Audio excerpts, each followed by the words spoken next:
Vamos lá. Então, boa noite para todos. Que haja muita harmonia na nossa reunião hoje, que todos aqui presentes, encarnados, desencarnados, todos os que assistirem isso mais adiante, em outro horário, se sintam acolhidos, bem-vindos, e a gente se reúne mais uma vez, né? Só para lembrar, a água está aí do lado, porque senão não dá tempo de pegar, tá bom? Então, vamos para a nossa oração inicial, Adriana? Pode ser? Então, deixa eu só falar oi. Vamos lá. O Carlos Emanuele entrou, boa noite. Tá tudo bem. Diga aí, Adriana. A minha internet está muito ruim, ela está oscilando muito. Faz você, Fran, prece. Eu já vou falar um bocadinho, acho que podia alguém do centro fazer, né? Nivaldo, pode fazer aí do centro? Que tal? Você? Vou chegar mais pertinho do microfone. Isso mesmo. Por favor. É porque está picotando a voz da Adriana, realmente. Senhor, neste momento, um momento de gratidão, pedimos as tuas bênçãos, que elas recaiam sobre o centro, recaiam sobre todos aqueles que compartilham este momento conosco. Que seja um momento de reflexão, um momento de paz, um momento de entendimento, que as nossas consciências sejam abertas e que, de alguma forma, possamos servir de instrumento para atender às necessidades daqueles que estão aqui conosco hoje. Então, Pai, derrama sobre nós o teu amor e permita que possamos replicar esse amor nas palavras, nos gestos, nos sorrisos e nos olhares que lançarmos neste evento aqui hoje. Gratidão, Senhor. Pai nosso, que estais no céu, santificado seja o vosso nome, venha a nós o vosso reino, seja feita a vossa vontade, assim na terra como no céu. O pão nosso de cada dia nos dai hoje, perdoai as nossas ofensas, assim como nós perdoamos a quem nos tem ofendido. E não nos deixeis cair em tentação, mas livrai-nos do mal, de todo o mal. Amém.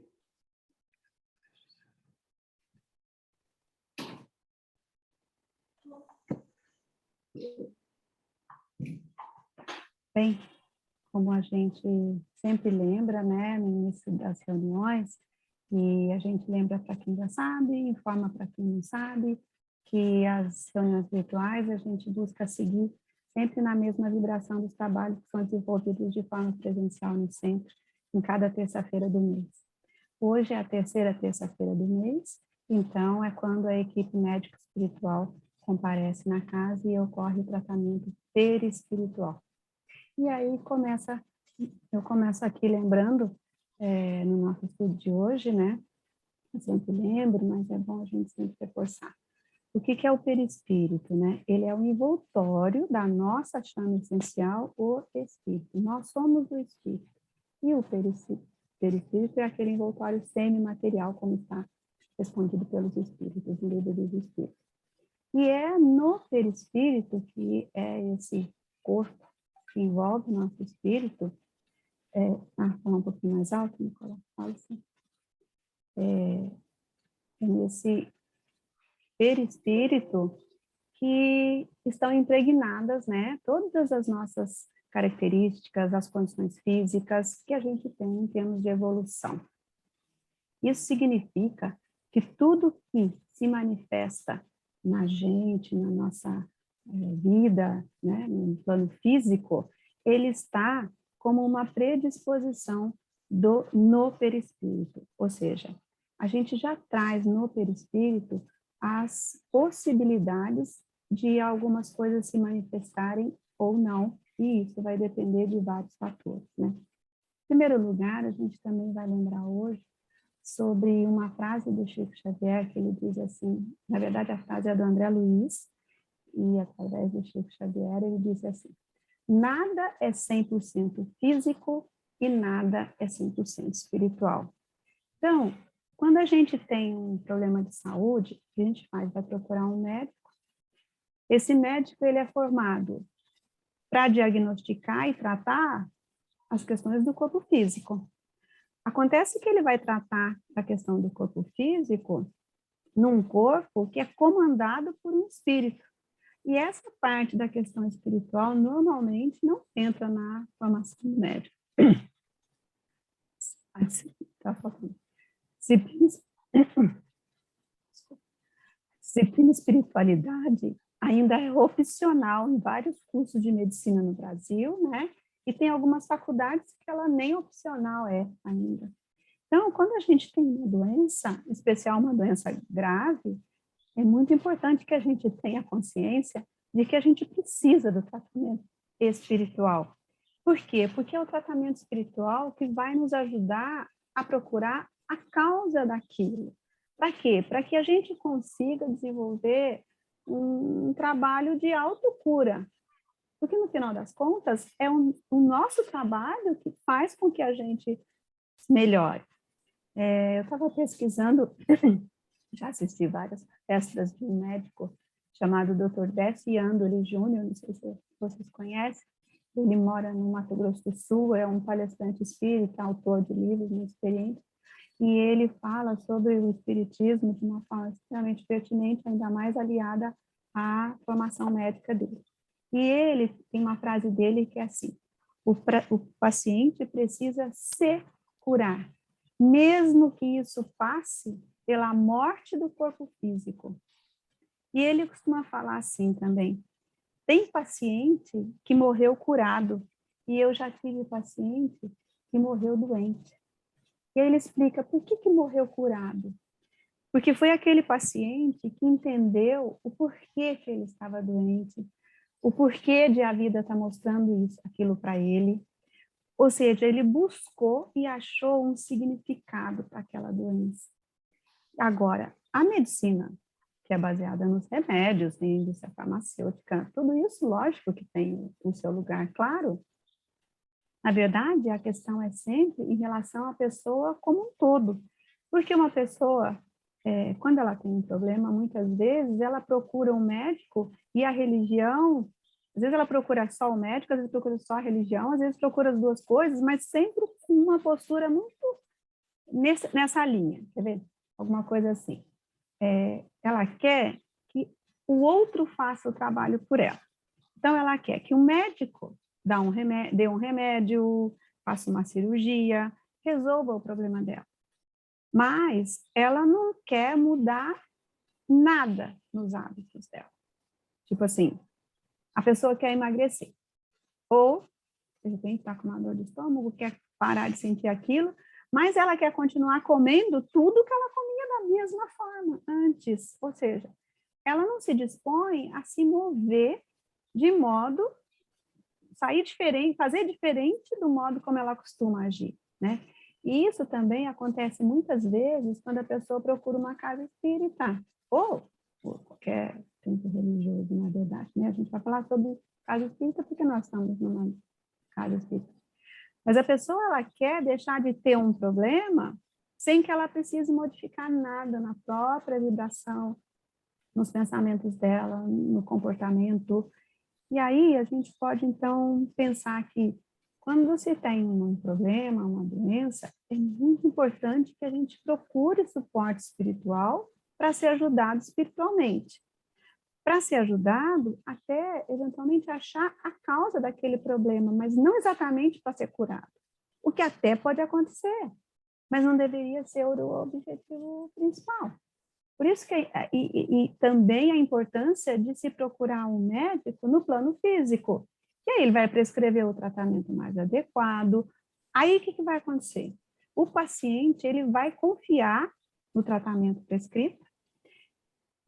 Internamente ele vai começar a se mover pela confiança que ele adquiriu, ele vai se mover e mover as energias, as forças psíquicas, que são aquelas que realmente conseguem favorecer como é que fala? A remissão da doença, né?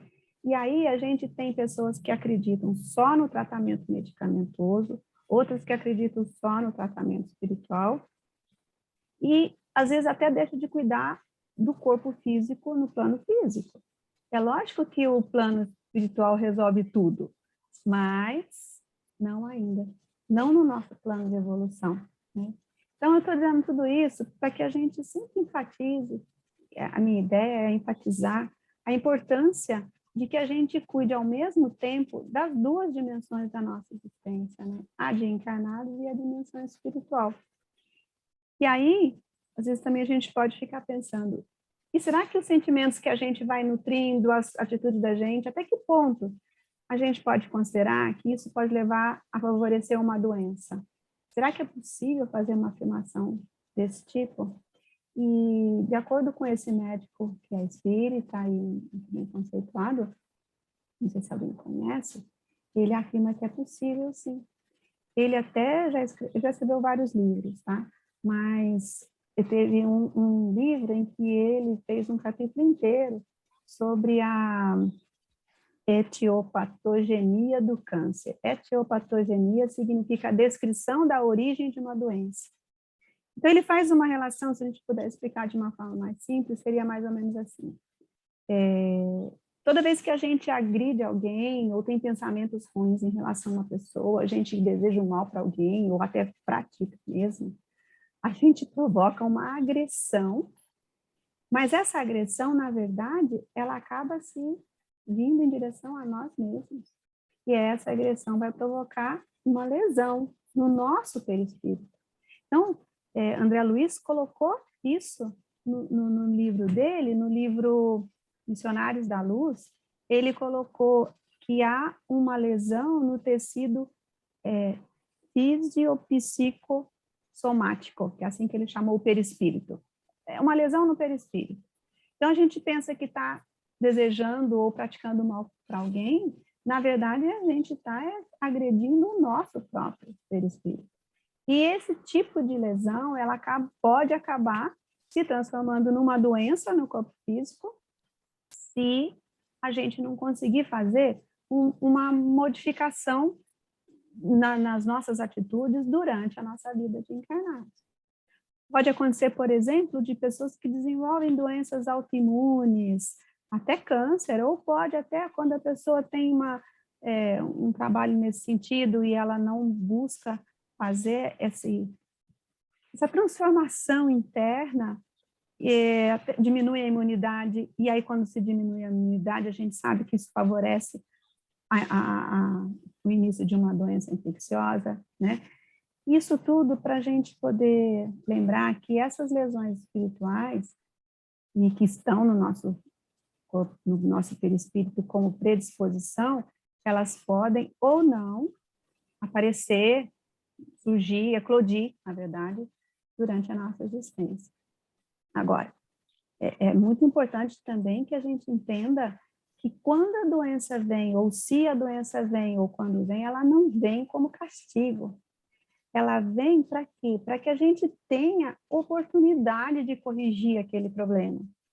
Significa que a doença vem como uma forma, seria uma forma de curar o espírito, porque tem aquela lesão no perispírito, então a doença eclode para poder fazer a cicatrização daquilo. Então, a gente, desde, claro, que a gente entenda o que essa doença está trazendo e que a gente também não se revolte com ela, por mais difícil que isso seja, né? Então, na verdade, é isso. As doenças são sempre um aviso, são sempre uma lição. E me ocorreu uma analogia, assim, eu sempre falo de educação, mas eu penso que os verbos são os mesmos, né? Então, assim, quando a gente está com isso como espírito encarnado na fase da infância, a gente está sofrendo de ignorância. Então, o que a gente é levado? A gente é levado para a escola. Para quê? Para estudar. Então, não é castigo ir para a escola, né? É a oportunidade de aprender as lições e de curar a ignorância, de crescer, de evoluir. Por isso que eu falo sempre com relação à educação que os verbos são sempre os mesmos. E a gente sempre diz isso, e o tempo inteiro a gente repetiu, repete e vai repetir. Os verbos são os mesmos, a gente veio para essa encarnação para quê? Com esse propósito de aprendizado, de evolução, de crescimento espiritual. Então, por isso que eu entendi que esse médico disse que uma pessoa pode morrer curada ou pode morrer doente. Tudo vai depender de como que a pessoa lida com as adversidades, e, lógico, em especial, como a gente está abordando mais o tema hoje, com as doenças que se manifestam no nosso corpo físico, né? E, por fim, até pegando o gancho do que a Sabrina tinha falado na nossa reunião inicial, gostaria que ela até se manifestasse em seguida, porque eu tinha pensado exatamente nisso que a Sabrina levantou. Então, e como é que a gente faz para poder a gente cada vez mais fortalecer essa nossa consciência, né? Seria a gente aprender através do ensino do maior mestre que nós já tivemos. Aprender o amor incondicional que Jesus veio para nos ensinar, né? Então, o que a gente está tendo? A gente está tendo a oportunidade, em cada encarnação, como um capítulo desse aprendizado, né? E essa questão vai passar sempre pelas escolhas que a gente fizer. Quando a gente decide realizar um movimento em direção a não se revoltar, ou em direção a se sentir feliz, também não quer dizer que a gente vai se sentir feliz o tempo todo, né? A gente está estudando, e é lógico que a gente vai variar nessa posição. Mas é importante que a gente tenha isso como norte, né? Porque a gente vai aprendendo e a gente vai colocando isso sempre no nível racional. Mas a gente só aprende efetivamente quando a gente pratica, porque é o aprendizado emocional que é o necessário. O racional a gente já tem. E aí é aquela velha história de que a gente fala assim que a aprendizagem, na verdade, ela seria 1% de intuição e 99% de transpiração, para a gente realmente praticar. Então, o que seria aqueles 1%? 1% é o que a gente tem de inspiração pelo que a gente ouve dos outros, pelo que a gente recebe de mensagens, pelo que a gente aprende quando a gente lê, por exemplo. Mas ninguém aprende só ouvindo, só lendo, né? A gente não veio para essa encarnação para isso. A necessidade maior do espírito é a gente praticar. Seriam aqueles 99% de transpiração, né? Que é esse que é o fundamental. E para a gente conseguir passar pelas dificuldades, que não são castigo, mas realmente são um modo de a gente aprender de fato, na prática. E outra coisa que eu trouxe para a gente refletir é quando que a gente sabe que a gente efetivamente aprendeu, que não é só um aprendizado racional, é quando a gente tem a oportunidade de colocar em prática esse aprendizado. Então, assim, quando a gente acha que sabe, aprendeu um conceito, um ensinamento, um valor, mas a gente não tem isso como uma coisa que está integrada na gente, uma coisa natural. Então, se a gente tem necessidade de racionalizar, será que isso é certo? Será que eu faço isso? Ou será que eu faço aquilo? Isso é uma dica de que a gente realmente ainda não aprendeu de fato, ainda não está integrado no nosso ser. Um exemplo simples, né? Quando a gente está num restaurante, recebe a conta, normalmente a gente pede a conta para conferir se não foi colocado nada a mais do que a gente consumiu. Mas, se a gente vir algum item que a gente consumiu e que não está na conta, e a gente titubear e pensar, será que eu falo? Eu aviso? A gente não aprendeu ainda. Se a gente, de uma forma absolutamente natural, já fala, garçom, por favor, não está constando tal coisa aqui, tá? E aí, quando a gente faz esse movimento, é quando a gente realmente aprendeu. Porque aquilo ali integrou aquilo que se colocou de uma forma absolutamente natural para a gente. Isso realmente é a prova de que a gente aprendeu. Quando, então, eu não preciso pensar, eu não preciso me questionar, simplesmente eu faço. Isso significa a integração da aprendizagem. E aí, quando será que a gente vai conseguir agir assim, dessa forma, em relação aos semelhantes? Eu penso que enquanto a gente está aprendendo, a gente ainda tem um grande caminho, mas ao mesmo tempo a gente tem o guia, a gente tem a referência, a gente tem o norte, que é Jesus, né? Então a gente aqui, nas nossas condições de evolução, a gente vai seguindo trancos e barrancos e fazendo o que dá para fazer, se esforçando, evidentemente. E quanto mais a gente está aqui trocando essas ideias, eu penso que é uma forma de a gente ir sedimentando esse aprendizado, né? E aí a gente sabe que a gente tendo o norte, tem o mestre, então a gente já sabe como que age.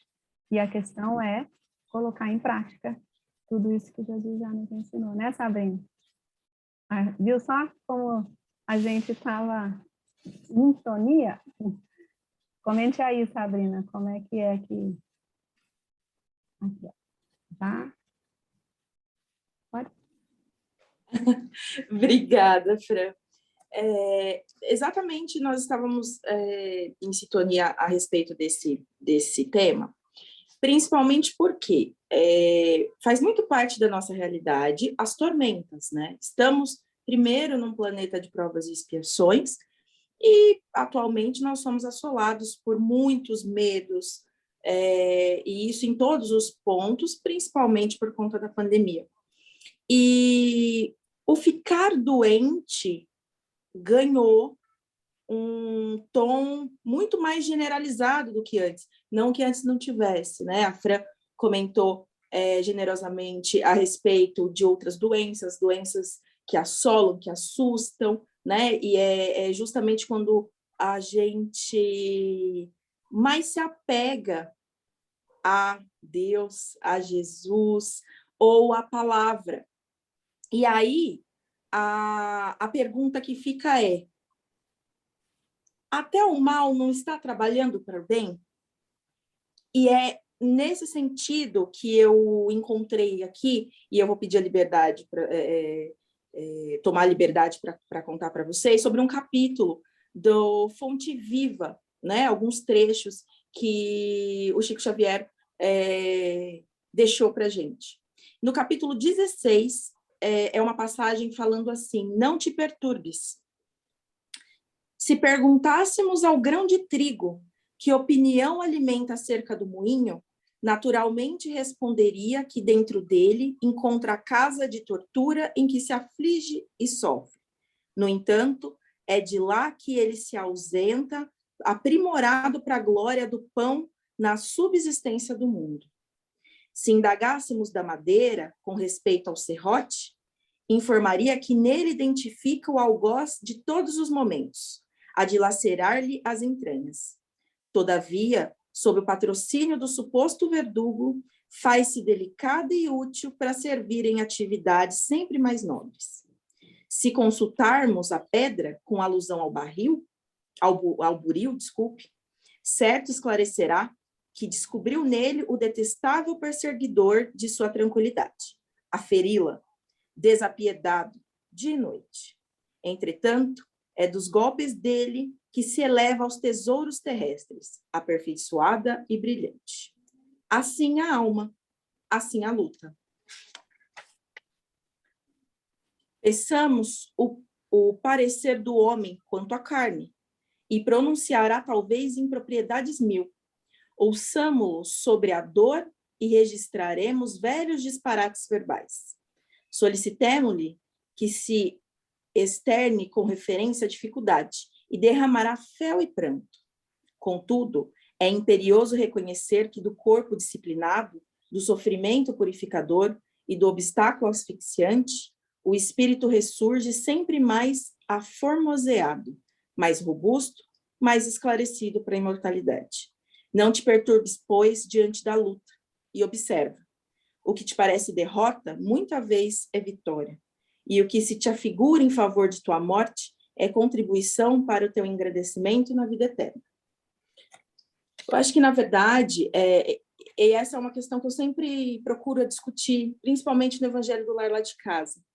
Isso não é um tributo a nos tornarmos falsos. Então, sorrir o tempo inteiro, achar que tudo é maravilhoso, mas o coração por dentro está amargurado. Não é esta a lição. Mas a lição é, como bem a Fran falou, é uma lição para darmos um passo no novo hábito, em conseguir ver dentro de todo o sofrimento, dentro de toda a dificuldade, uma forma de enxergar algum tipo de evolução, algum tipo de luz, mesmo que seja um pouquinho, porque isso é o caminhar para a evolução. Estávamos, inclusive, discutindo, falando isso no nosso encontro mais cedo. Jesus padeceu na cruz, né? O nosso grande guia, o nosso grande exemplo. Ele mostrou e mostra constantemente como nós devemos agir. Se ele padeceu, quanto mais a gente. Então, não é um discurso falso, não é um discurso tão somente pelo discurso, mas ele mostrou na grandiosidade dele que de carne também se sofre, mas que se vai para a glória, né? Obviamente que a glória dele, pelo estágio crístico dele, é muito maior que o nosso, mas eu acho que a grande lição de hoje é trazer para nós esse compromisso, esse comprometimento diante de todos os eventos na Terra. A Terra é um planeta de provas e expiações.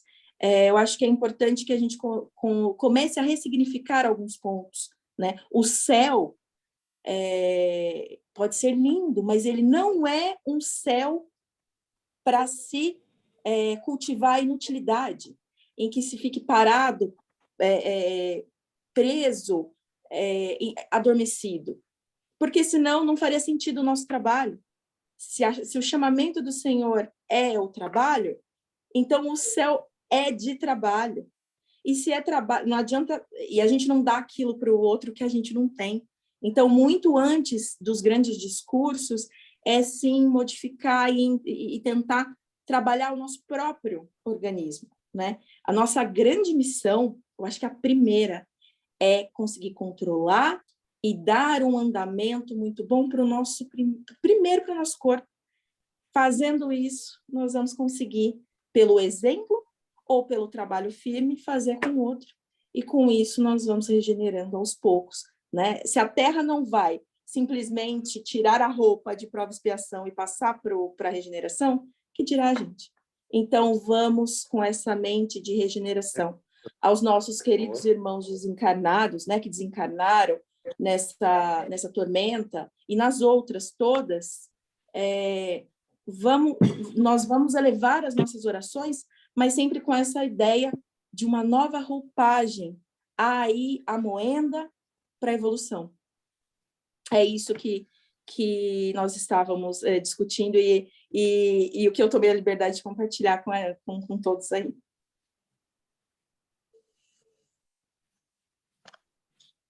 É muito bom, Sabrina. Muito bom, porque não é que precisamos sofrer para aprender, mas a gente sabe que a nossa evolução no planeta Terra não existe só a plena felicidade, né?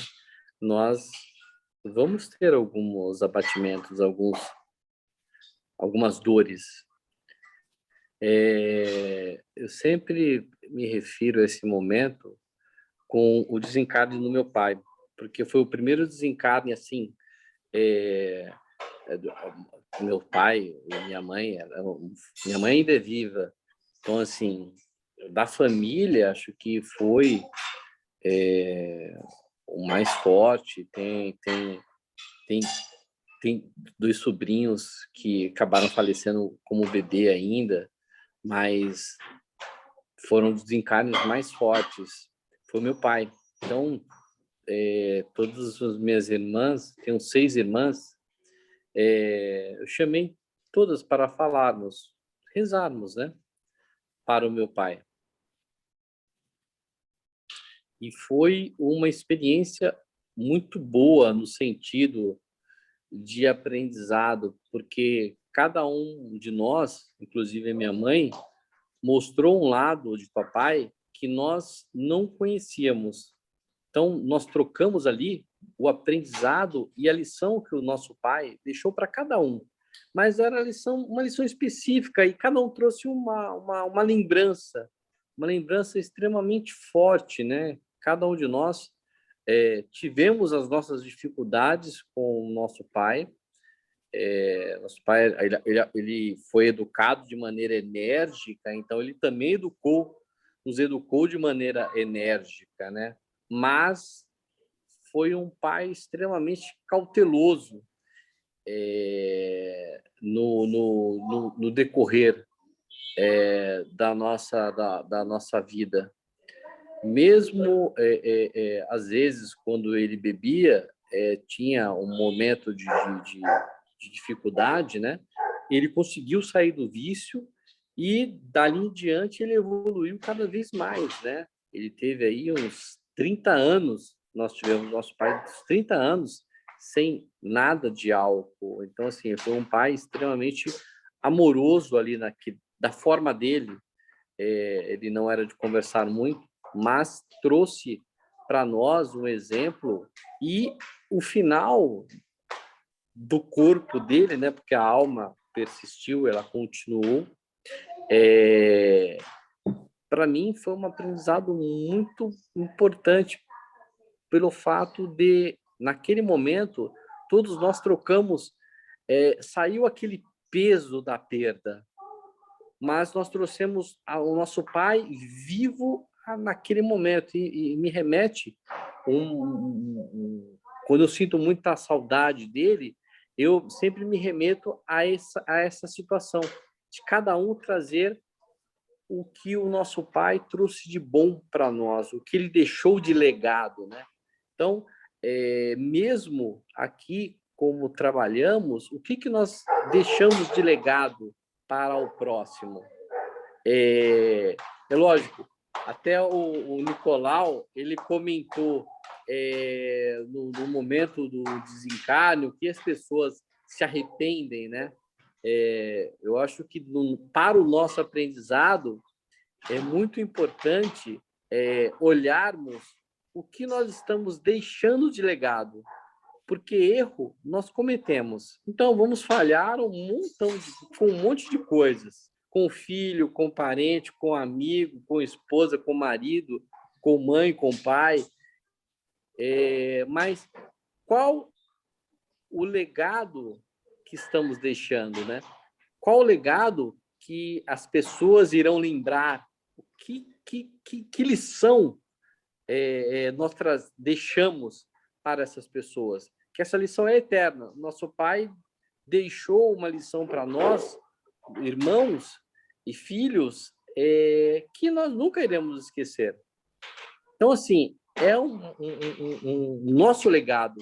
O que nós deixamos para aqueles que estão à nossa volta, o que nós fizemos, e não o que nós falhamos e o que nós não fizemos. Mas o importante é o que fizemos, o que deixamos e o que nós acertamos. Eu não sei se acho que está falhando bastante, eu estou vendo que não sei se vocês estão ouvindo bem. Tranquilo, Adriano. Deu uma coisinha de nada, mas deu para entender perfeitamente. Tá? Tranquilo, dá para todo mundo entender, sim. E é isso mesmo. O que nós estamos fazendo naquele sentido do que eu disse, né? A gente quer que haja uma cura, então, se é uma cura da ignorância, a criança vai para a escola. Se é uma cura de alguma lesão que a gente nem sabe exatamente qual é a causa, aparece a doença.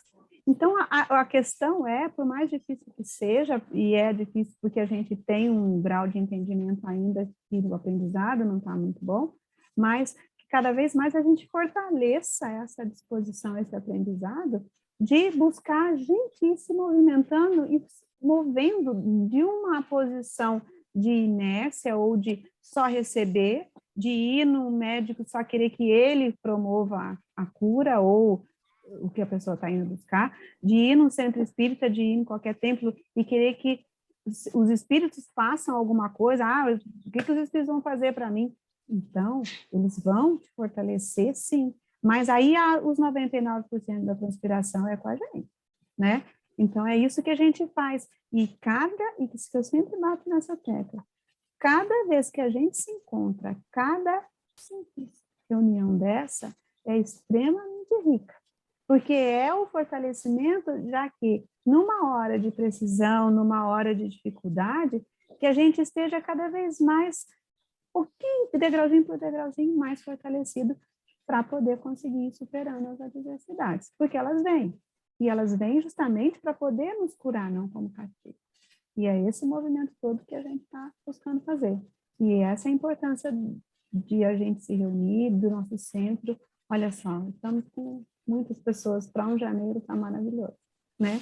Então, eu acho que fique para todos nós essa reflexão, e depois, se alguém quiser rever, compartilhar, vai estar publicado no Facebook. Eu acho que por hoje, né? Alguém mais quer se manifestar? O pessoal aí no centro? Quer dar alguma palavrinha? Alguém quer se posicionar? Pessoal de casa, que se quiser falar, alguém de casa quiser se manifestar, gente, levanta a mão, que a gente libera aqui o som, tá? Nivaldo vai se manifestar? Fala aí, né? Uma questão objetiva, Fran, não sobre o assunto que foi tratado aqui, mas é o seguinte, terça-feira que vem, aqui em São Paulo é feriado, 25 de janeiro.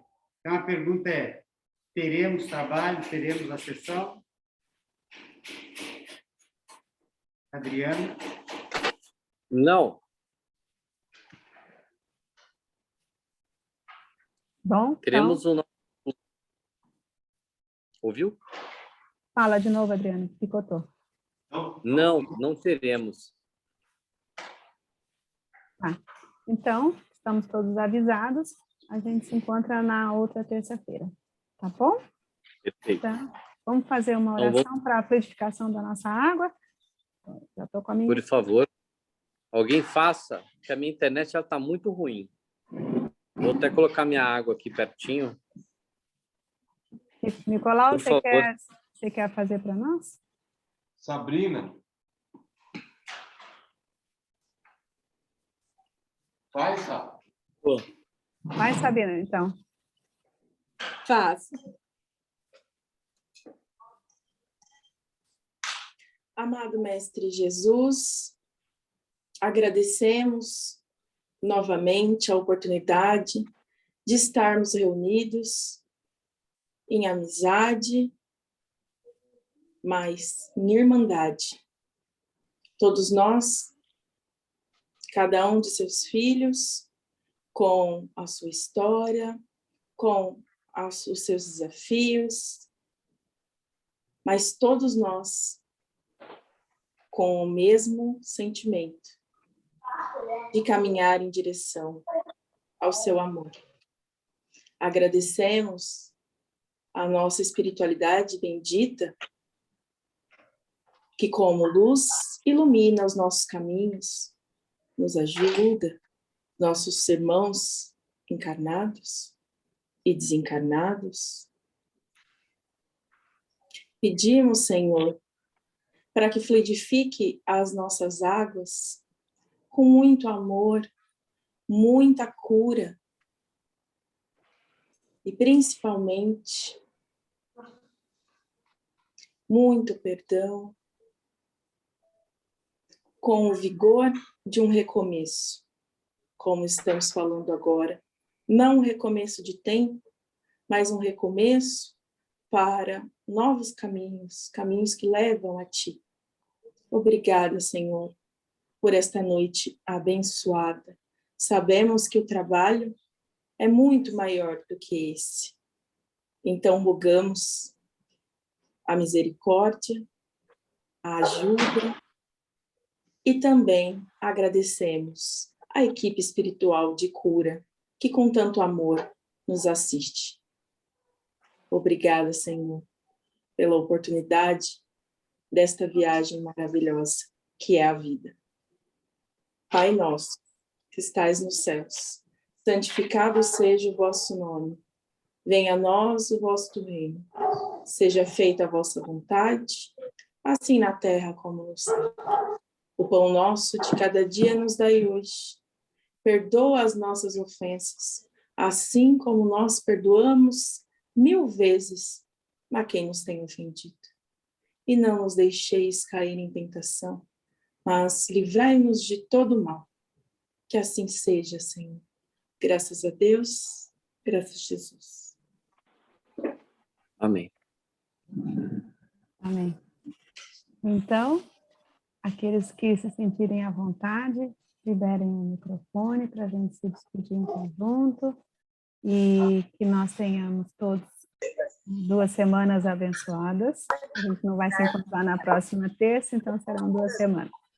Então, uma boa noite para todos. Obrigada a cada um que viu a energia. Boa noite, boa noite. Boa noite. Boa noite, queridos. Adriano, você queria falar alguma Boa coisa? quinzena.